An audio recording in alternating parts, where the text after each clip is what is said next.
That attack at Gallaudet, nooses in trees, Bill O'Reilly's Harlem comments, all since the Gina 6 demonstrations. Is the racial divide in this country closing, or is the gap widening?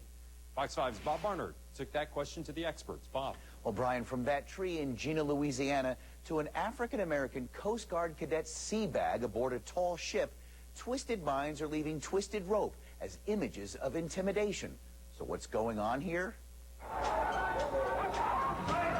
We've always been surrounded by powerful symbols and manifestations of hate.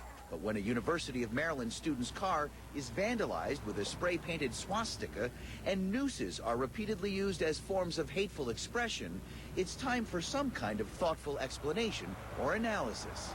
Part of what we have to do as a society is to create more forums to address this. Dr. David Kemp is a diversity expert based in Washington and calls himself the race doctor. These things, these incidences that hit the press are not good, but the mistake would be to disconnect them from the day-to-day resentments that we sometimes feel for other people or sometimes feel from other people. Dr. Kemp served on President Clinton's initiative on race. The conversation we need to have is not, aren't those things bad, why is that happening, but how are those things related to things that I feel every day? Manny Brandt is director of the National Center of Cultural Healing. It's about two things, essentially.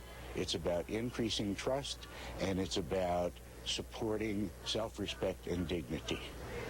And if people keep those two things in mind in their moment-to-moment interactions, we'll find some ways to find the common ground. Brandt says in our increasingly diverse country, white men feel threatened and in some cases are lashing out with terrifying symbols of hate.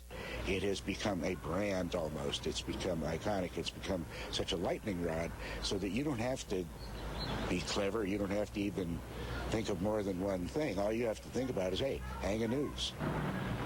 Instantly, I'll get some attention. Instantly, I'll create a stir. One prominent civil rights group says what we're witnessing is a backlash to the Gina 6 march. The Alabama-based Southern Poverty Law Center says what's been happening lately is nothing more than bigots and racists seizing the opportunity to show who they are.